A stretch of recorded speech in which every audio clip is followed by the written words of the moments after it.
कुंभार होता. तो कुंभार साधू होता. त्याच्या गाढवाचा धंदा होता ते माती गिती आणत जा लोकांच्या घरी, रेती नदीतली ते काम करे. प्रापंचिक होता पण साधू होता. त्याच्या शेजारी एक माणूस होता. तो म्हणे महाराज मला तुम्हाला गुरु करायचा आहे. तर म्हणे ठीक आहे, पण म्हणे भगवंताचं नामस्मरण मी जे जे नियम सांगतो ते पाळावं लागतील. म्हणे ठीक आहे, काय करायचं.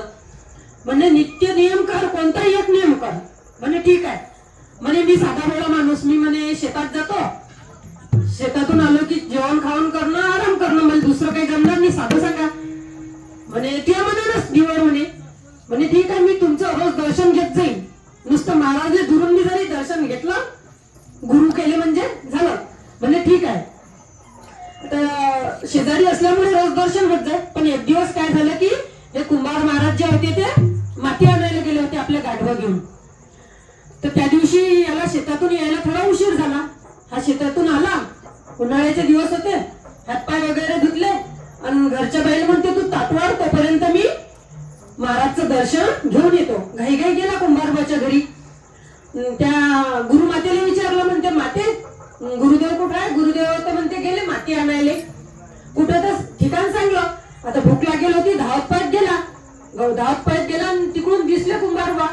म्हणते जय गुरु महाराज, जय गुरु महाराज.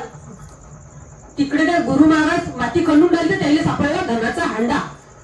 आता त्याला असं वाटलं की हा हांडा याले दिसला, त्यानं असं केलं. म्हणते जय गुरु महाराज.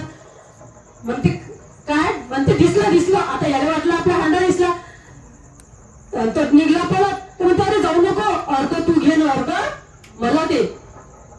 म्हणते काय. म्हणते इकडे. आता याला वाटते हा गावात जाईन, सांगीन हे जप्त झालं तर हे सरकारच्या ताब्यात जाईल, मला बी नाही आणि याला बी नाही. त्याच्यापेक्षा मग आपण म्हणते दोघं जण अर्ध वाटून घेऊ. तर हे कशामुळे. नित्य नियम नामी ते प्राणी दुर्लभ. म्हणजे एक नेम केला, साधा भळाही नेम केला, त्याच्यामुळे भगवंताचं नाम बी घडलं आणि धनाचा हांडाही भेटला.